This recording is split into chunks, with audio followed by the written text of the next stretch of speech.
Quero convidar vocês a abrirem comigo, primeiramente, um texto que está lá em Isaías, capítulo 10.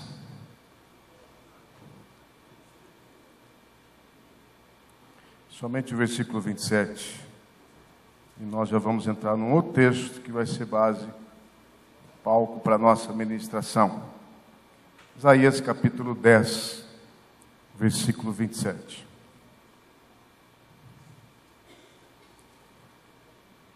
Você encontrou aí? Isaías 10, 27.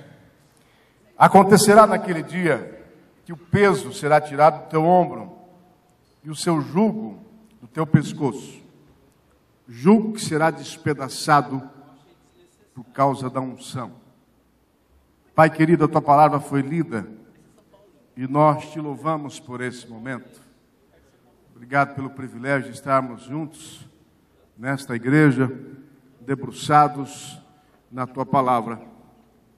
Espírito Santo querido, sem o Senhor neste lugar, tudo é em vão. Pedimos que o Senhor se revele. Infelizmente não participei de todos os louvores, mas creio que o Senhor já está aqui.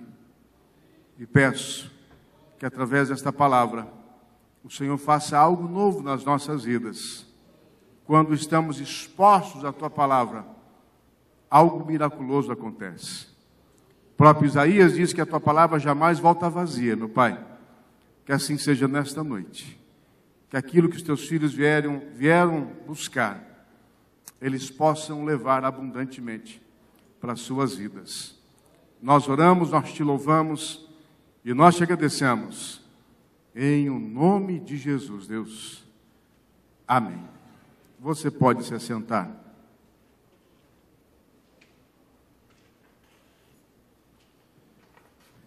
Queridos, eu sei que vocês estão em meio a uma campanha sobre cura e libertação. Eu orei a Deus sobre esse tema, perguntando o que trazer para os irmãos, que seja uma palavra específica, uma palavra rema para a sua vida. E Deus me questionou sobre a necessidade de sermos curados e libertos. A palavra de Deus diz aqui no livro de Isaías que o jugo é despedaçado pela unção. O jugo, aquilo que está sobre a sua vida, que você julga a necessidade de ser curado ou libertado, pode ser despedaçado pela unção de Deus. E aonde nós encontramos a unção de Deus? No próprio Deus. E aí eu gostaria de trazer para você o Salmo capítulo 91, o Salmo que é muito propagado aí fora como um amuleto, conhecido como Salmo da proteção, que nos traz esta verdade acerca da importância de Deus, ou do nosso relacionamento com Deus na nossa vida. Se estamos precisando de cura e libertação, talvez é porque a unção não está prevalecendo sobre nós. Porque a unção naturalmente despedaça todo o jugo sobre a sua e sobre a minha vida. Naturalmente. Vivemos uma geração, e essa palavra está sendo corroborada pelo pastor Luiz Hermínio. Estive com ele ontem, hoje, em Campinas. Vivemos uma geração que nos falta pessoas que estudem a Bíblia e que orem. Vivemos uma igreja hoje que não ora e que não conhece a palavra de Deus. Portanto, se faz necessária, ou sempre com necessidades, necessitada de cura e libertação. Todos nós precisamos de cura e libertação no decorrer da nossa vida. Mas há pessoas que se elas não reverem a sua vida com Deus, elas vão ficar a vida inteira atrás de cura e libertação. E a proposta de Deus não vai se cumprir na sua vida. Porque alguma coisa está faltando. E essa alguma coisa, segundo o Salmo 91, é o próprio Deus da nossa vida. Segundo Isaías, capítulo 10, versículo 27, é a unção de Deus da nossa vida. Diga, onde a unção vai? O poder é manifesto. Eu preciso estar onde há a unção de Deus na minha vida. Eu preciso fazer algo que atraia a unção de Deus na minha vida. E, consequentemente, isso vai transformando a minha vida. Eu preciso viver um processo de transformação constante na minha vida. De metamorfose na minha vida. O Salmo 91 traz essa verdade e ele diz assim: o que habita no esconderijo do Altíssimo, descansa à sombra do Onipotente, diz ao Senhor, meu refúgio e meu baluarte, Deus meu em quem confio, pois Ele te livrará do laço do passarinheiro e da peste perniciosa. Olha o livramento de Deus aqui. Cobrir-te-á com as suas penas e sobre as suas asas estará seguro. Olha a proteção de Deus aqui. A sua verdade é pavês e escudo. Não te assustarás do terror noturno, nem da seta que voa de dia, nem da peste que se propaga nas trevas, nem da mortandade que assola ao meio-dia. Olha as ações das trevas aqui.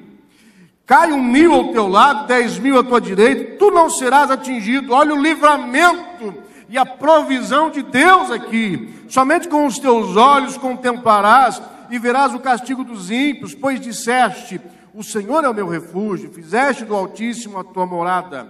Nenhum mal te sucederá, praga nenhuma chegará à sua tenda, porque os teus anjos dará ordem a teu respeito, para que te guardem de todos os teus caminhos. Eles te sustentarão nas tuas mãos, para não tropeçares em alguma pedra. Pisarás o leão e a áspide, calcarás os pés o leãozinho e a serpente. Porque a mim se apegou com amor, eu o livrarei, poloei a salvo, porque conhece o meu nome, diz o salmista. Ele me invocará e eu lhe responderei na sua angústia. Eu estarei com ele, livrá-lo-ei e o glorificarei, saciá-lo-ei com longevidade e lhe mostrarei a minha salvação. Não sabemos quem escreveu esse salmo, mas ele traz uma verdade que é fundamento da nossa fé. Outro dia eu estive numa reunião da Polícia Militar, um culto de ações de graça, e uma palavra nos foi trazida naquele lugar que eu achei muito curioso. O plano final da sua vida, o plano final de Deus para a sua e para a minha vida, não é a nossa salvação. O plano final de Deus para a sua e a minha vida é o nosso relacionamento com Ele. Se Deus quer que você e eu sejamos salvos, existe um motivo. Não é só porque Deus nos ama. Não é só porque Deus é bom. É porque Deus quer se relacionar com você e comigo.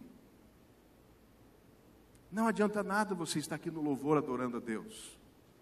Não adianta nada você estar como diácono servindo ao Senhor. Não adianta nada eu estar aqui pregando a palavra a você, se essa verdade do Salmo 91 não for vivida na sua e na minha vida. Porque Deus não está preocupado com nada nesta vida, a não ser, preocupado no sentido humano da palavra, porque Deus não se preocupa com nada, mas a não ser com o fato de você e eu vivemos junto dEle. A necessidade de cura e libertação na nossa vida é fruto, muitas vezes, de uma vida onde Deus não é totalmente presente. Nunca vivemos uma geração de líderes e pastores tão depressivos a ponto de se suicidarem como nos nossos dias. Em contrapartida, nunca vivemos uma geração de pastores e líderes que estão fugindo do foco de Deus, mesmo à frente de uma igreja. Pastores que estão trocando os compromissos eclesiásticos, religiosos, a sua agenda, pela presença do Senhor.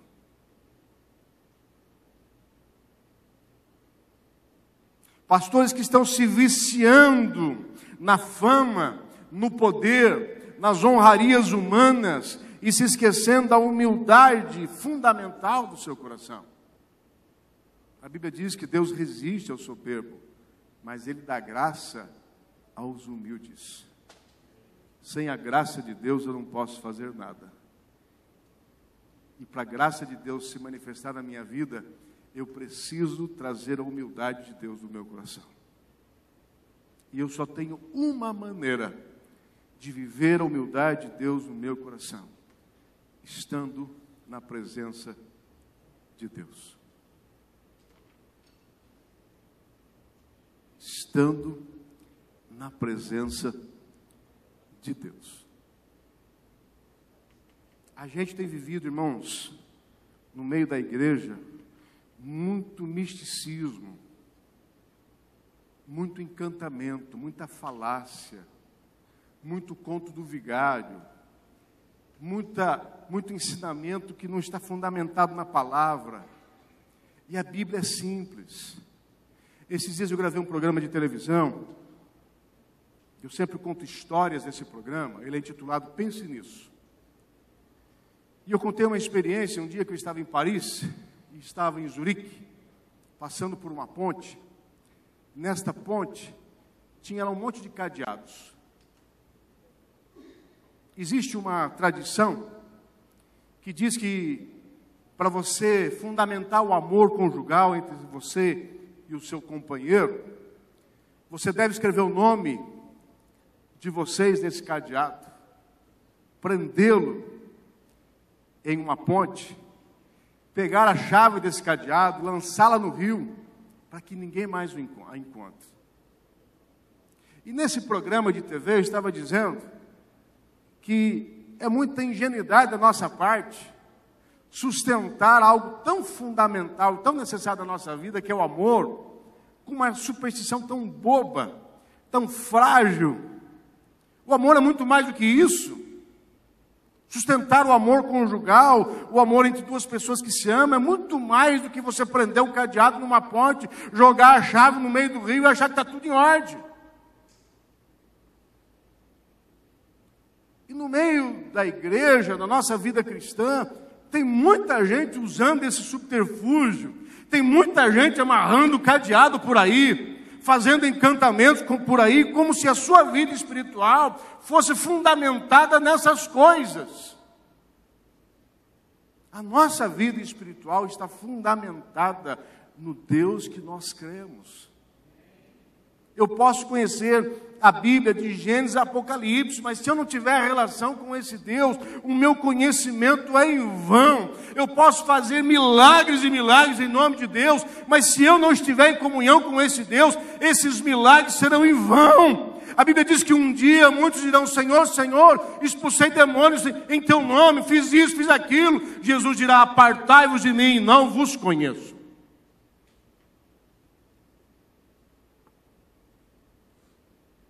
Faz quase 6 meses que eu estou pregando na nossa igreja, toda quarta-feira, o livro de Apocalipse.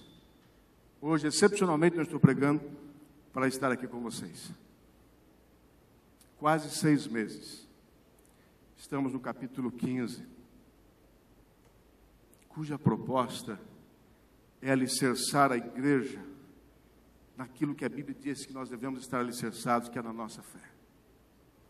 Como que eu posso buscar as coisas espirituais da minha vida se eu nem sei para onde eu vou? Se eu nem imagino para onde eu vou? E se eu nem tenho curiosidade em saber aquilo que a Bíblia me ensina acerca do mundo que eu vou viver na eternidade? Como que eu vou dizer Maranata, vem Jesus, se eu não estou interessado em saber como isso acontecerá?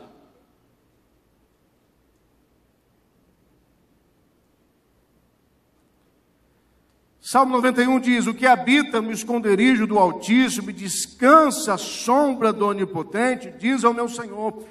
Tudo que vier à frente desse salmo acontecerá na vida de qualquer pessoa? Não. De que pessoa? Daquele que habita no esconderijo do Altíssimo. A gente, como cristão, tem mania de pegar a palavra pela metade. Só que a palavra não funciona pela metade. Diga a palavra inteira. Se você pegar Filipenses 4,13, tudo posso naquele que me fortalece, tomar isso para você, mas não viver o fortalecimento de Jesus na sua vida, você nada pode, querido. Você pode ficar declarando essa palavra 24 horas por dia, mas se Jesus não te fortalecer, você nada pode.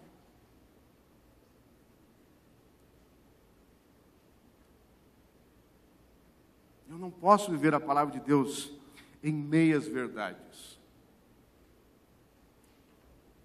O que habita no esconderijo do Altíssimo e descansa à sombra do Onipotente é que tem o direito a todas essas promessas citadas no Salmo de 91. Nós não vamos ter tempo de discorrer todo ele. Mas o que é habitar no esconderijo do Altíssimo? Quando você habita em uma casa com alguém, e esse alguém é o Altíssimo, mas com alguém, com a sua esposa, com o seu marido, com os seus filhos, com os seus pais, você tem intimidade com essa pessoa ou não? Você tem disposição com essa pessoa ou não? Você tem relacionamento com essa pessoa ou não? Você reconhece essa pessoa mais do que os outros, o seu comportamento, o seu jeito de ser ou não? Claro que sim. Porque a nossa casa é lugar de intimidade. Aquele que habita no esconderijo do Altíssimo é aquele que tem intimidade com Deus. É aquele que sabe discernir a voz de Deus. É aquele que se delicia na presença de Deus. É aquele que constantemente está exposto ao agir de Deus.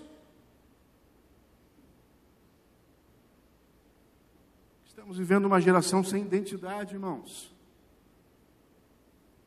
Estamos vivendo uma geração sem identidade de Cristo. Porque tem tudo menos Cristo. E se eu não tenho Cristo na minha vida, eu não tenho nada do que Cristo pode me dar. Nada. Mas se eu tenho Cristo na minha vida, se eu tenho Deus na minha vida, se eu habito no esconderijo desse Deus, comungo com Ele, me exponho a Ele, oro a Ele, me informo, leio e aprendo as suas verdades, Deus vai se manifestar na minha vida. A unção de Deus vai se revelar na minha vida. Os julgos vão cair por terra. A cura e a libertação vai ser um processo natural na minha vida. Não que eu não possa orar por alguém para que a cura aconteça. Mas a palavra de Deus é clara. João 14,6. João 8,32. Conhecereis a verdade, e a verdade vos libertará.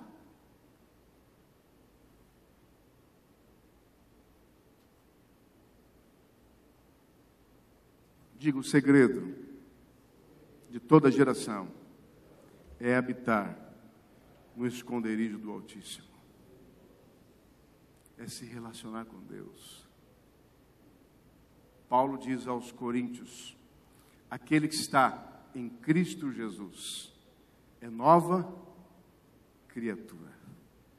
As coisas velhas se passaram, e eis que tudo se fez novo. Estar em Cristo é muito mais do que conhecer a Cristo. Estar em Cristo é muito mais do que dar um abraço em Cristo.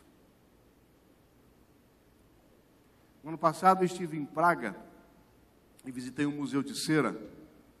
E nesse museu de cera eu tirei uma foto com um boneco da ministra da Alemanha. E eu postei essa foto. E o boneco ele é tão perfeito, mas tão perfeito, que teve gente que achou que eu estava com ela. Há um tempo atrás eu estava em Brotas, e tem um restaurante lá que é do tio do Daniel, do cantor Daniel. E dentro do restaurante tem um totem do tamanho do Daniel. Eu tirei uma foto com o totem. e postei a foto. Todo mundo queria saber aonde que eu conheci o Daniel. Estar com Deus não é isso, irmãos. Estar com Deus é muito mais do que aparentar uma coisa com Deus. Estar com Deus é ter o cheiro de Deus. É ter os valores de Deus. É ter a alegria de Deus. É ter o amor de Deus. É ter a verdade de Deus. Estar com Deus é você estar onde você puder ir e dos seus lábios saírem palavras de Deus, porque a boca fala do que está cheio o coração. E aqui eu vou propor a você um termômetro para ver o quanto Deus é na sua vida. Apenas pensa das palavras que saem do seu coração, das palavras que você diz todo dia. A mulher diz mais de 22.000 palavras por dia.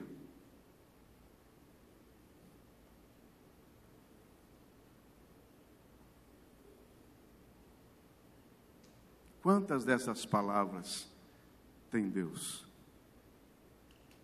Porque a boca fala do que está cheio o coração. O que adianta eu correr atrás de cura? E pode até acontecer, e creio que Deus faz milagres na nossa vida, e se preciso faça mesmo, mas se isso vai ser uma rotina constante na minha vida,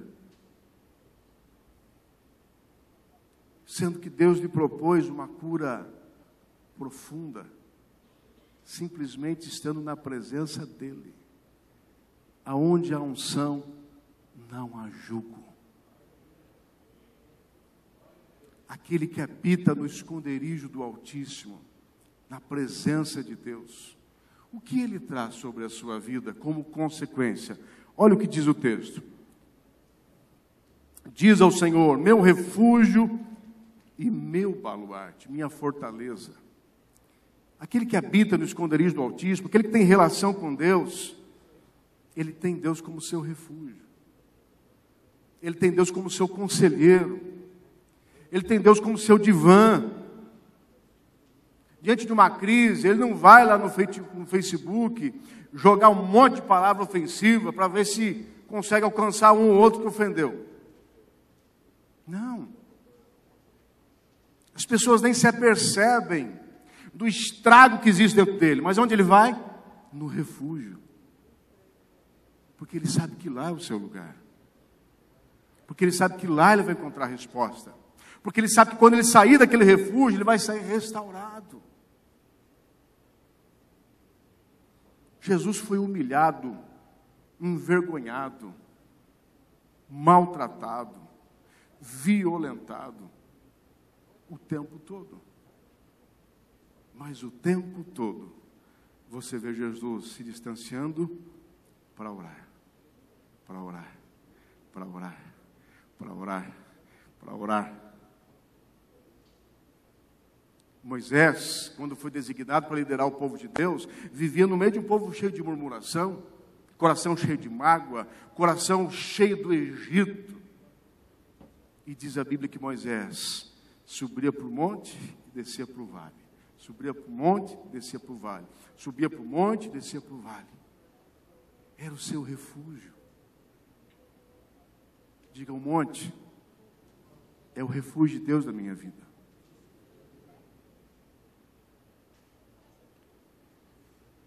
Quer ver Deus fazer milagres na sua vida? Busque-o incessantemente.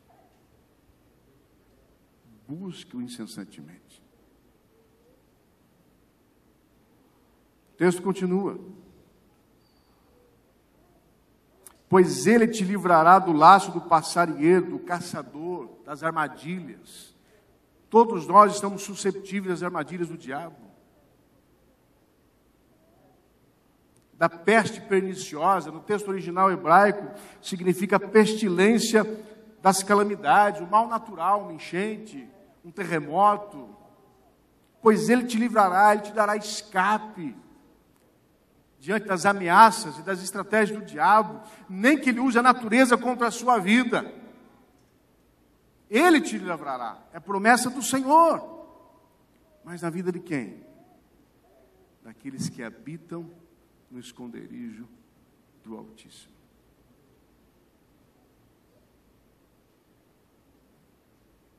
Cobrir-te-á com as suas penas e sobre as suas asas estarás seguro. A Bíblia diz em outro texto que o Senhor é comparado a uma galinha que apacenta os seus pintainhos. Eu não sei se alguém já viu uma galinha com pintinho.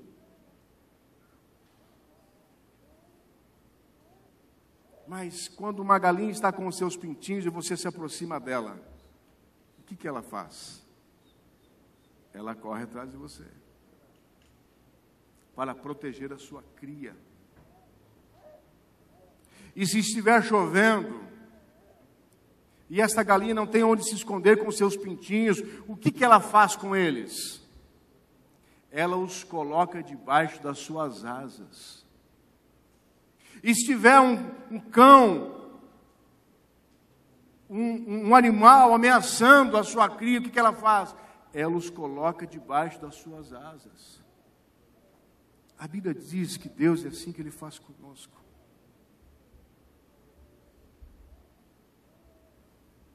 Se não fosse Deus na minha vida, e na vida de todo pastor, nenhum pastor subiria no altar para pregar. Porque antes de atingir você, o diabo quer atingir aquele que tem feito as pessoas entenderem a autoridade que tem sobre ele.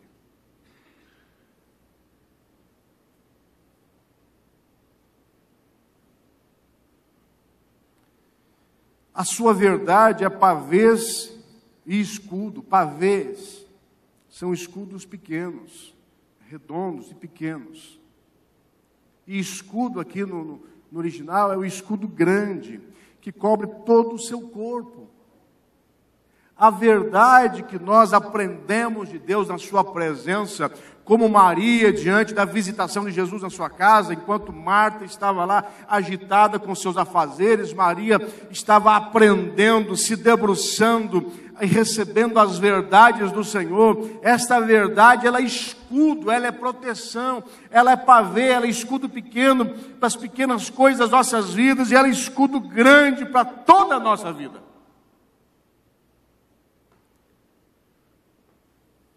Quando Paulo prega lá aos Efésios, capítulo 6, falando acerca da armadura de Deus, o que é o cinturão? É a verdade.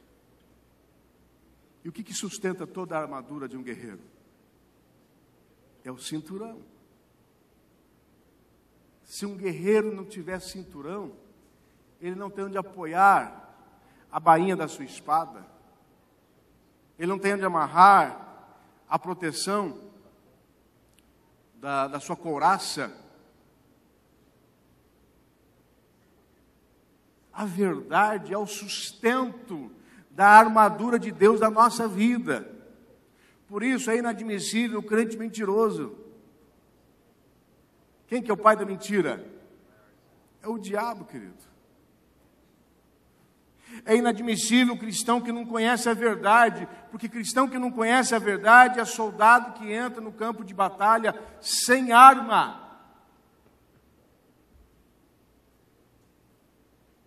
Tem muito cristão se suicidando.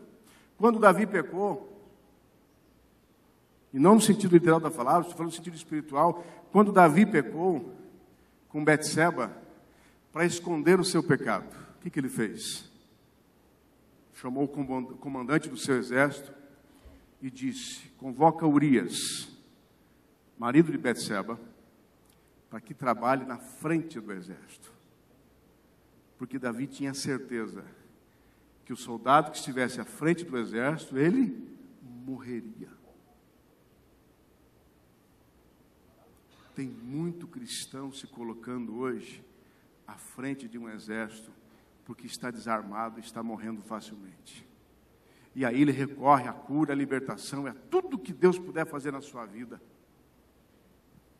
Enquanto Deus já deu de abundância as suas bênçãos.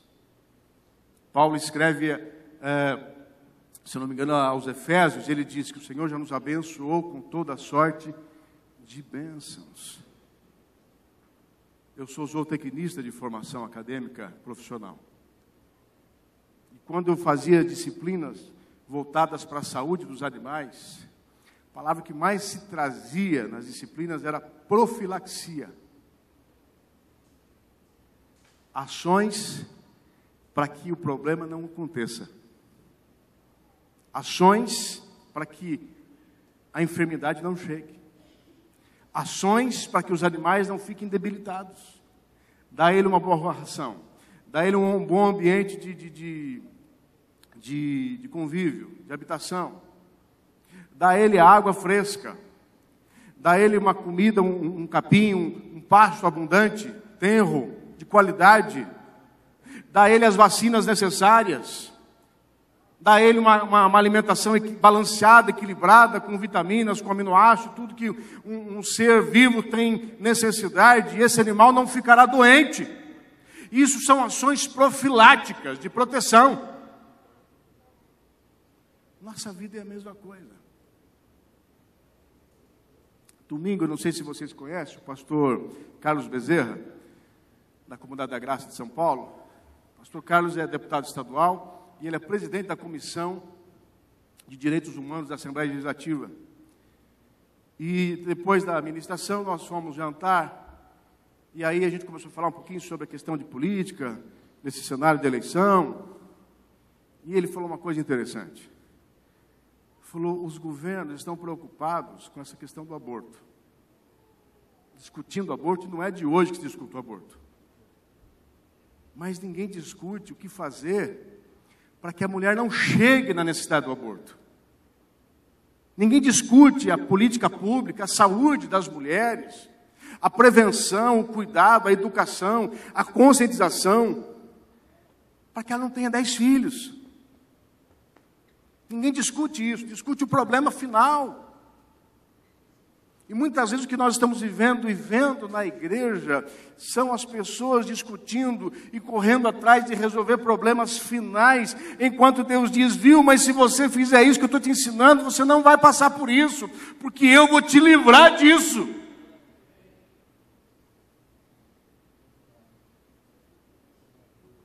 Você está me entendendo?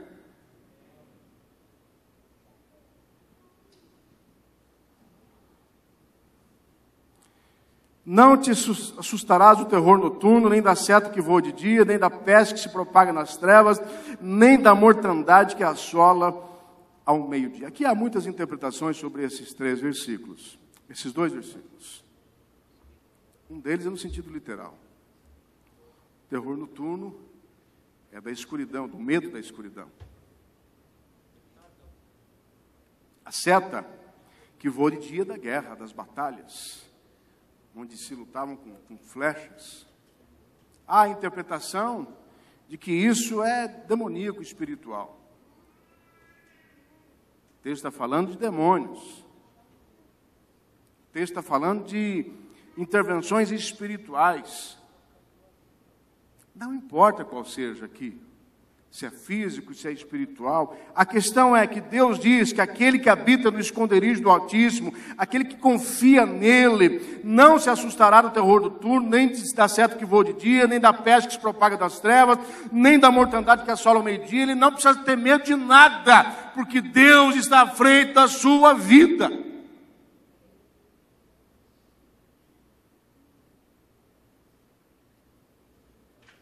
Tem que ter medo de nada. Qual é o teu medo?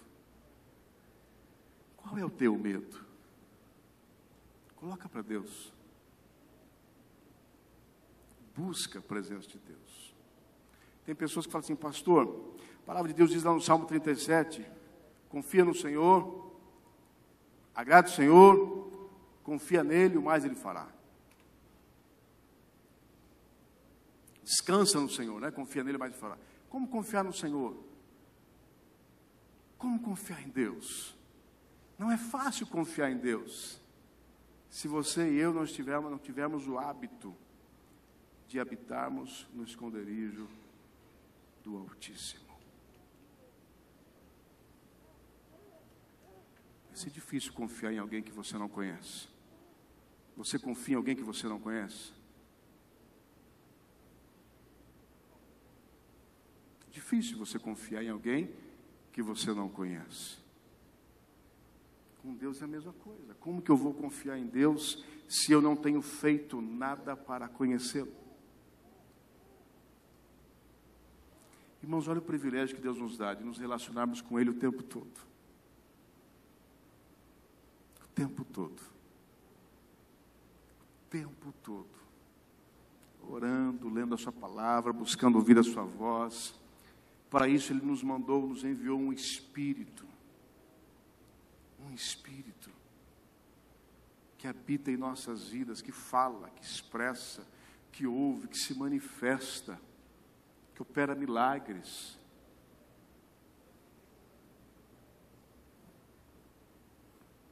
Cai 1.000 ao teu lado, 10.000 à tua direita, e tu não serás atingido. Olha o livramento de Deus prometido na sua e na minha vida.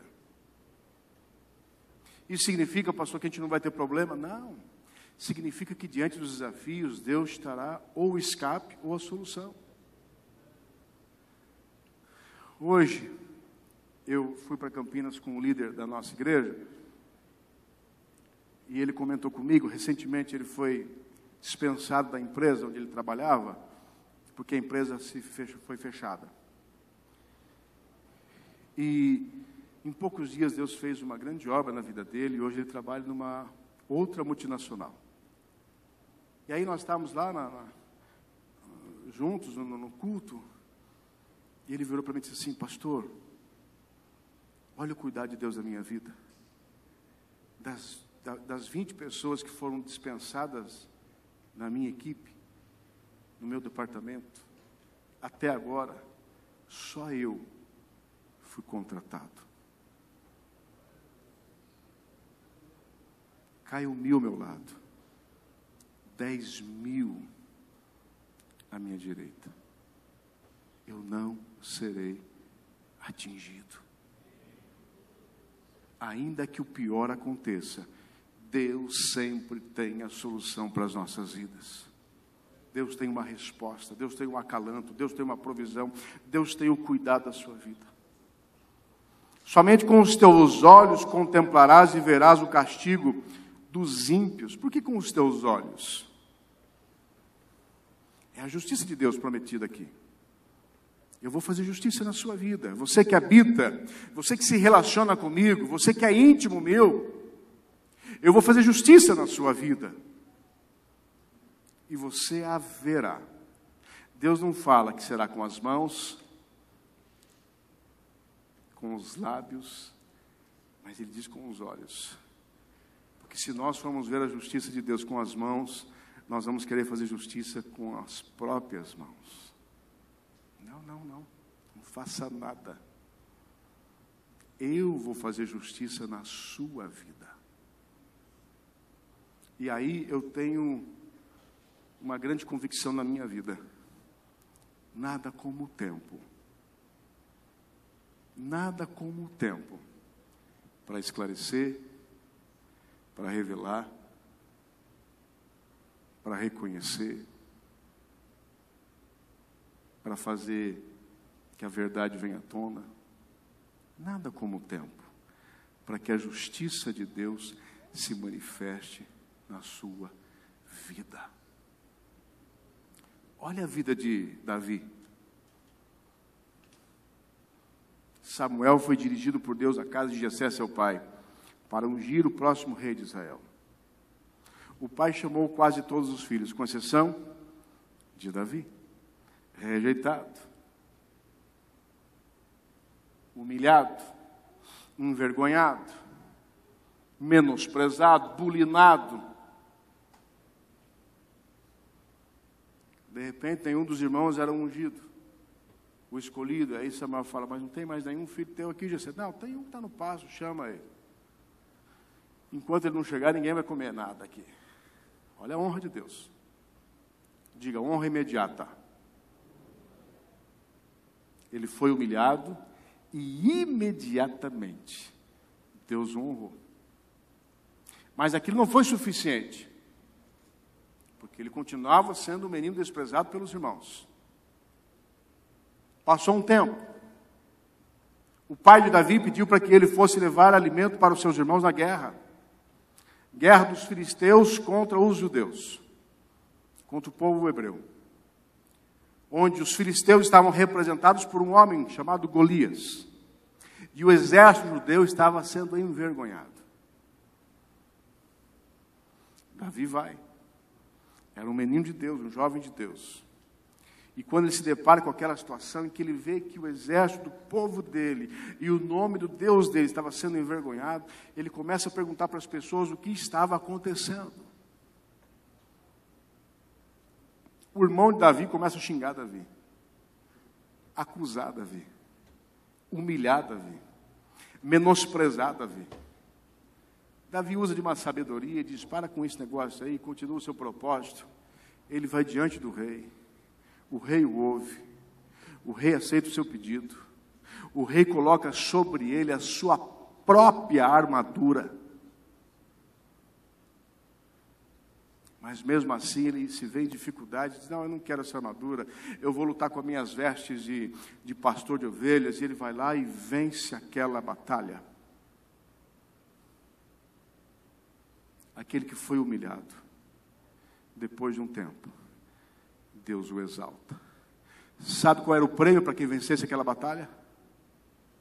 Casar-se com a filha do rei. Davi entra para a família real. Não pagar mais impostos.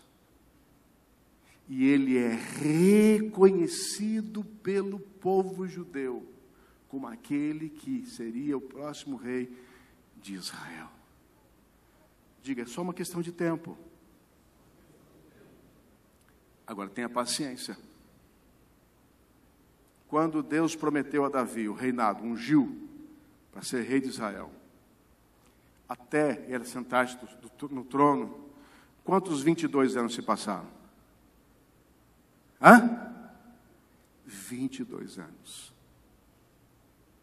22 anos. 22 anos. Eu estava compartilhando hoje com um irmão da necessidade que temos de servir a Deus em quaisquer circunstâncias. Quando eu fazia faculdade, eu frequentava a igreja presbiteriana da cidade onde eu estudava, em Jaboticabal. Eu me formei na Unesp de Jaboticabal. E eu sempre fui apaixonado pela Bíblia. E aí eu fiquei sabendo que um amigo meu, lá da igreja, ia dar aula sobre Atos dos Apóstolos, versículo por versículo. Na época eu não tinha nenhum curso teológico. Eu fiquei encantado com aquela possibilidade. Falei, eu vou aprender Atos dos Apóstolos. Eu era um recém-convertido, tinha 1, 2 anos de conversão. Eu vou aprender Atos dos Apóstolos, era tudo que eu queria. Uma semana ou duas antes de começar as aulas, o meu pastor me chama e diz: Saulo, nós estamos sem professor de adolescentes. Você poderia dar aula para eles? Tem todo o material, tudo é tranquilo, você vai tirar de letra. Aquilo entrou com uma facada no meu peito. Porque o que eu mais queria era aprender Atos dos Apóstolos. E eu disse: pastor, pode contar comigo. Eu estou nesta igreja para servir. Não para fazer a minha vontade, mas para suprir a necessidade da igreja. E aqui eu quero só fazer uma observação. Eu vi que o pastor disse que ele não tinha ninguém para olhar as crianças. Uma situação dessa, se levante e sirva.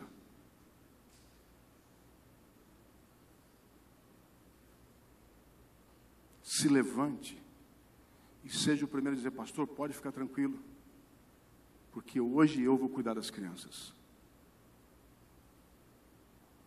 Isso é exercício de amor, isso é cristianismo, isso é ser corpo, isso é entender que eu faço parte de uma igreja, isso é estar na igreja não para ser abençoado, mas para abençoar.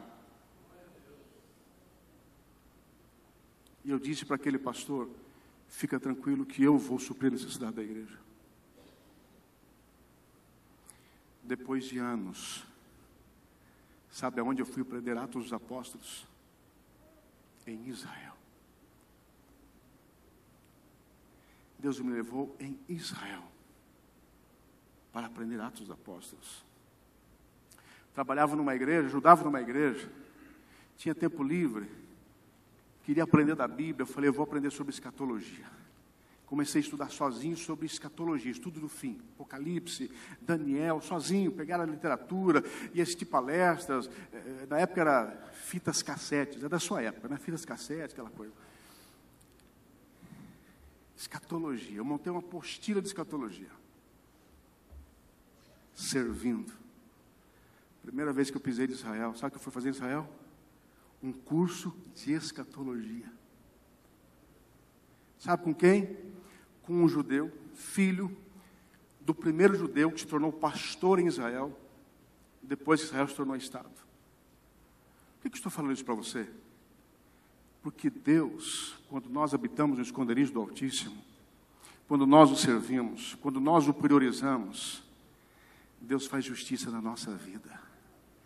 Deus tem o prazer de dizer, eu vou fazer algo na sua vida.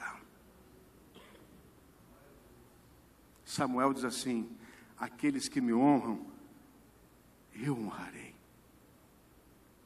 Querido, honre a Deus. Seja o primeiro a honrar a Deus. Seja o primeiro a trazer a sua oferta. O primeiro a devolver o seu dízimo. O primeiro a se alistar diante de uma necessidade da igreja. Nós mudamos da igreja em março, no novo prédio.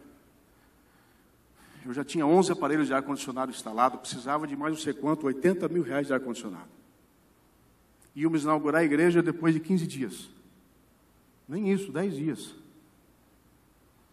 Eu falei, irmãos, vem aqui prefeito, vem aqui deputado, vem aqui um monte de pastor, vem aqui o superintendente da nossa igreja, vem aqui o diretor-geral da igreja do Nazareno do Brasil. Já pensou todo esse povo de terno na igreja? Inclusive o gordinho aqui.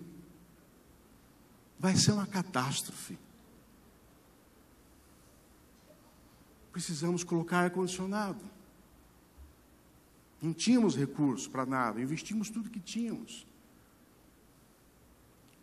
O prédio ficou mais de 2 milhões, quase 2 milhões para construir. Nós, da nossa parte, demos 400 mil. Vamos fazer uma campanha de ar-condicionado. Eu quero contar com a tua fidelidade, porque essa igreja não é minha. Se um dia eu sair da igreja, não tem nada meu, nem o notebook da minha sala é meu. É tudo da igreja. Se eu estou assumindo esse compromisso, esse risco, esse desafio, porque eu creio que Deus tem algo especial para as nossas vidas. Em 10 dias, nós levantamos 82 mil reais. Você pode glorificar Deus por isso?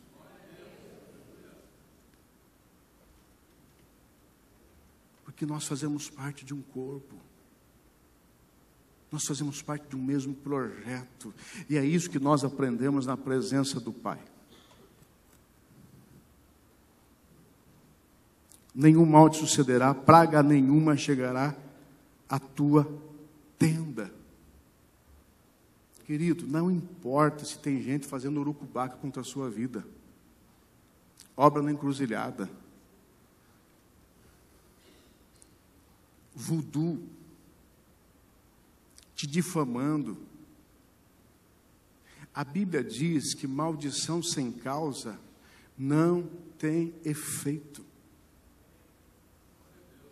Não adianta alguém se levantar contra você se ela não tiver um motivo justo para isso, se você não deu brecha para isso. Isso não vai funcionar na sua vida. Sabe por quê? Porque Deus nos promete. Porque Deus nos promete.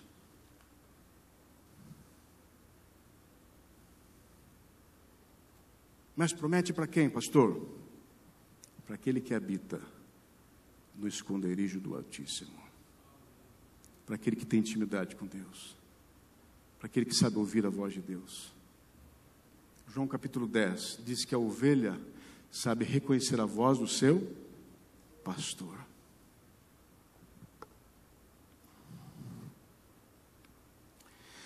Porque aos seus anjos dará ordens a teu respeito para que te guardem em todos os teus caminhos. Eles se sustentarão nas suas mãos para não tropeçares em alguma pedra. Deus, na vida daquele que tem intimidade com Deus, que habita no esconderijo de Deus, que confia em Deus, Deus ordena os seus anjos para que trabalhem em seu favor.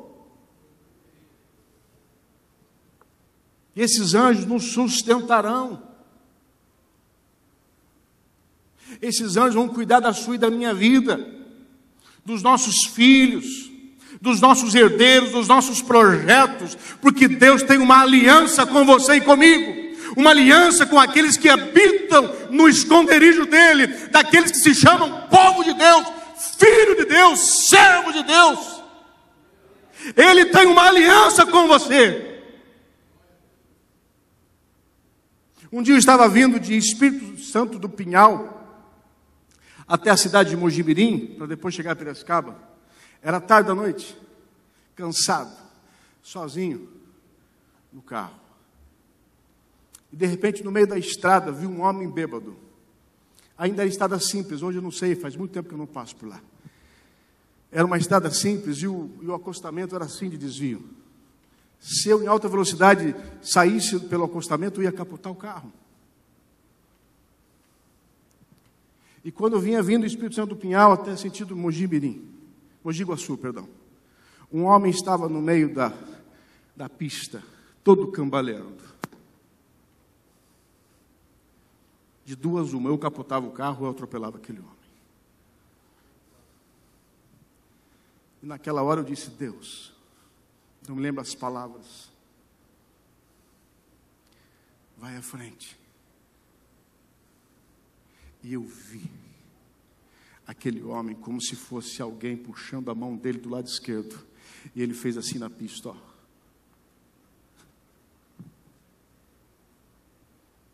Como se alguém estivesse puxando da pista. Eu creio que lá estava um anjo do Senhor. Um dia, há muitos anos, eu tinha uma moto. E eu fui na casa de um rapaz pegar não sei o quê. E a casa dele tinha um portãozinho que dava de frente para um quintal e ficava bem no fundo da casa, né? Tinha um portãozinho na rua, um quintal, um corredor e a casa dele. Eu parei a minha moto de ré, como normal se para. Entrei na casa dele para levar ou pegar alguma coisa e fiquei assim na direção do portão para ver a moto, porque nem travei nada, foi uma coisa rápida, só deixar e sair. Quando eu entrei na sala dele, caiu aquele pé d'água. Sabe quando cai aquele pé d'água do nada? Caiu um pé d'água. E eu fiquei da sala só observando a moto debaixo da chuva. Questão de segundos. Parou. Disse para ele: tchau, preciso ir embora. Quando eu cheguei na minha moto, a parte do banco de trás estava seca. E a parte do banco, metade para frente, estava toda molhada. Não existe uma explicação para isso. Porque eu estava olhando aquela moto. Impossível alguém estar sentado naquela moto se não fosse um anjo de Deus me guardando. Impossível. Porque foi o tempo de eu entrar olhando a moto. Falei com a pessoa olhando a moto. A chuva caiu olhando a moto. A chuva parou e eu fui até a moto. Sabe por quê? Porque eu creio nos anjos que Deus ordena para a sua e para a minha vida. Você pode dar uma salva de palmas para Deus?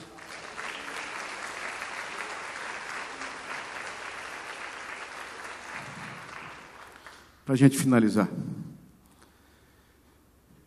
Pisarás o leão e a áspide, calcarás os pés o leãozinho e a serpente. Quem são o leão e a áspide? O leãozinho e a serpente. A áspide é a serpente víbora, né? Com muito veneno. São animais devoradores, predadores, típicos do deserto.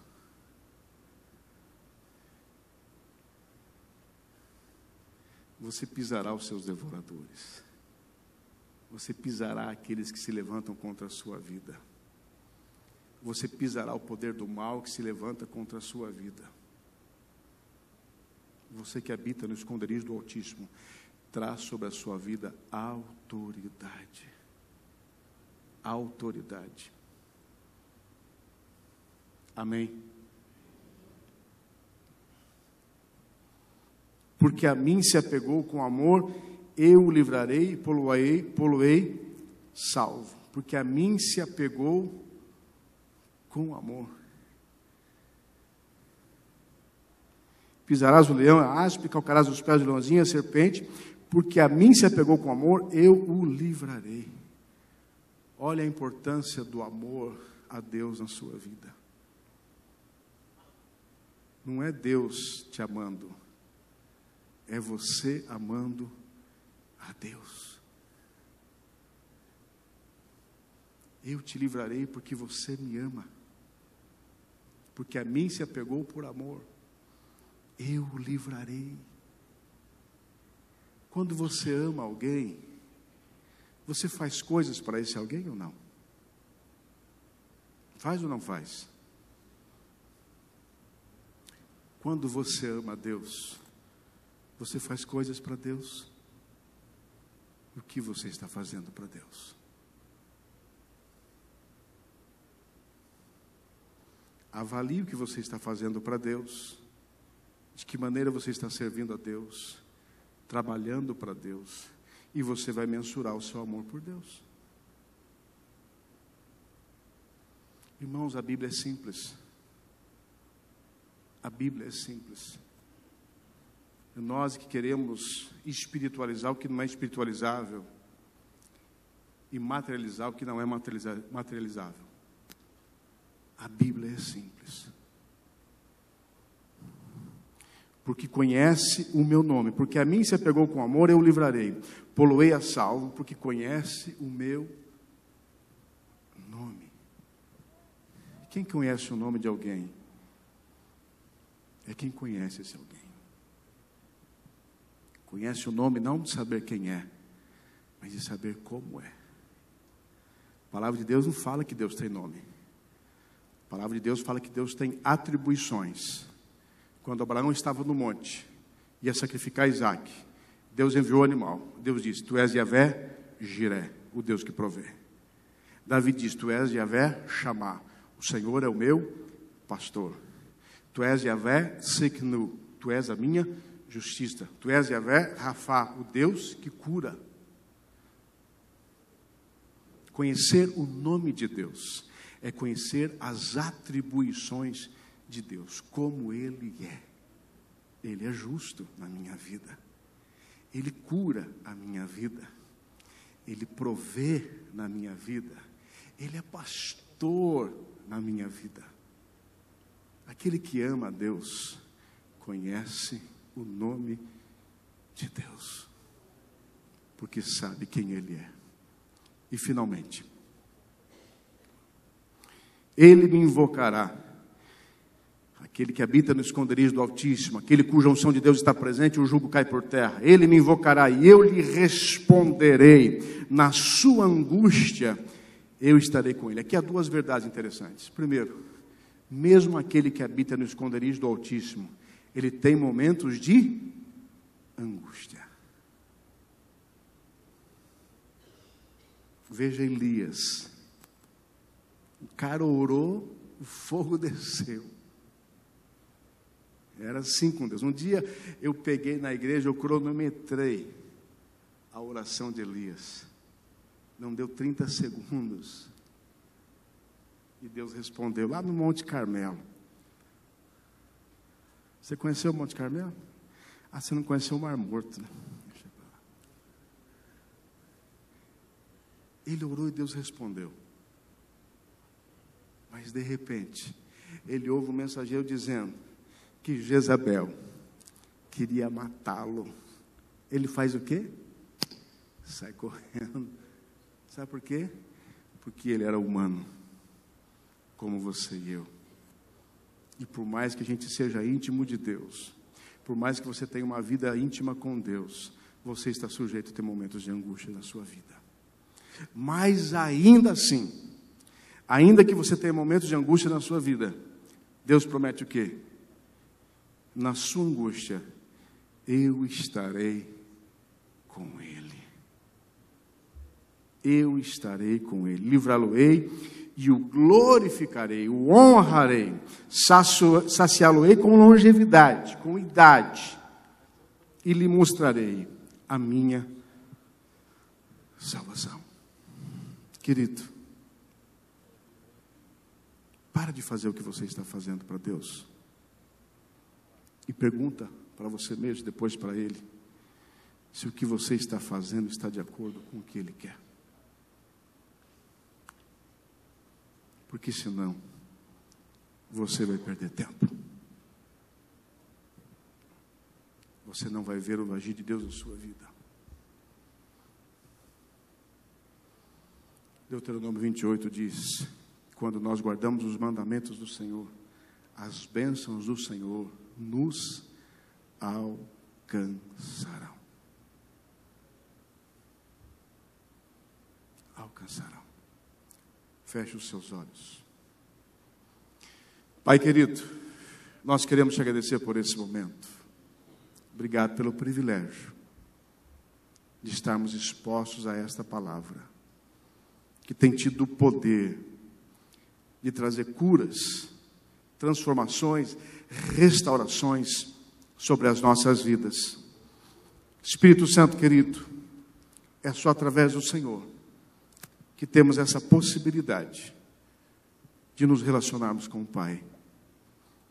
A tua palavra diz que Jesus foi para os céus, assentar-se no trono de Deus, à sua direita. Mas Ele te enviou para cada um de nós, para que o Senhor a nós se revele, para que o Senhor nos guie, para que o Senhor nos aconselhe, para que o Senhor nos console, para que o teu poder seja manifesto. O tema desta campanha é cura e libertação. Eu quero orar pelos teus filhos. Eu quero declarar as tuas bênçãos sobre esta igreja, porque entendo que o Senhor me trouxe a este lugar para isso. Mas eu gostaria, meu Pai, que a tua igreja entendesse que mais do que orar para que o Senhor nos abençoe, é estarmos na tua presença, é nos relacionarmos com o Senhor, é darmos vida àquilo que chamamos de cristianismo, é darmos sentido ao motivo de estarmos aqui.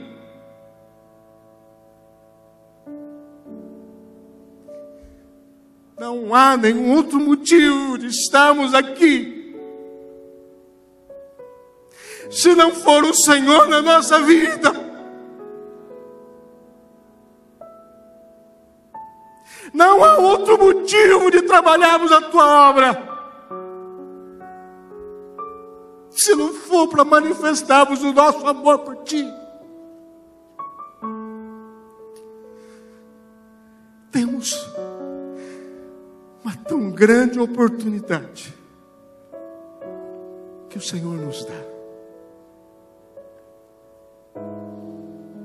Todos os dias. Todos os dias. O Senhor tem nos dado a oportunidade de vivermos o sobrenatural contigo. De aperfeiçoarmos os nossos ouvidos para que te ouçam. De trazermos entendimento para que te compreendamos. A tua palavra diz para Abraão, quando o chamou para ser bênção, sê tu uma bênção. E sobre a tua vida, Abraão, eu abençoarei todas as famílias da terra. Esta missão abrâmica está sobre as nossas vidas. Sermos bênção. Bênção para os nossos cônjuges.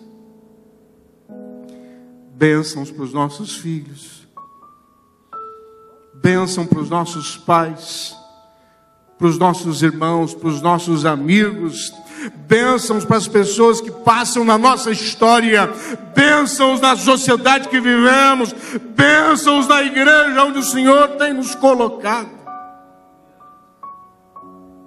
Bênçãos. Coloca a mão no seu coração. Pai, eu não sei qual é a necessidade dos teus filhos, mas eu sei que o Senhor está aqui. E a tua palavra nos ensina que quando nós profetizamos, como aquele profeta que diante daquele vale de ossos secos profetizou que dele se levantasse um grande exército, assim aconteceu.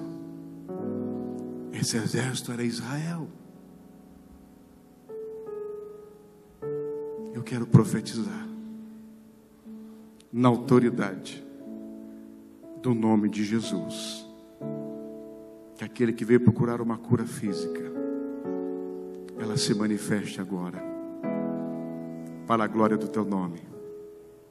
Que aquele que veio buscar a libertação de uma amargura, de um rancor, de uma mágoa, de uma traição, de uma tristeza infinita, de um medo, de uma insegurança, de um pânico, que ele seja liberto agora, em o nome de Jesus. Eu quero profetizar que aqueles que se veem presos aos vícios da mentira, da pornografia, da prostituição, da maledicência, das drogas, do álcool, do temperamento incontrolável e tantos outros vícios.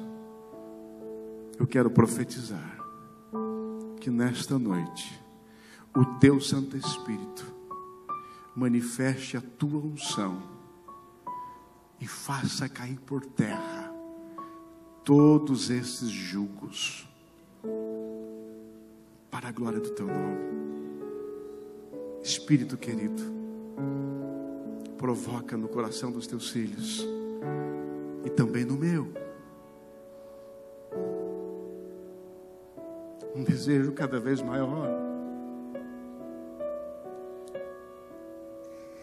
de te buscarmos, assim como a corça, diz o salmista, que ansiava pelas águas, que desejava beber aquelas águas e corria ao seu encontro, saltitando intensamente, em alta velocidade, dando a sua força plena, total. Que assim seja a nossa vida, buscando a tua presença, em o nome de Jesus. Pai, eu coloco os teus filhos nas tuas mãos e eu te louvo, porque eu sei que aqui tem homens e mulheres de Deus habitando no esconderijo do Altíssimo. Que esta verdade contagie todo o coração e que as tuas bênçãos, os teus milagres se multipliquem neste lugar, para a glória do teu nome, em nome de Jesus. Dê uma salva de palmas para esse Deus que você crê. Deus te abençoe em nome de Jesus.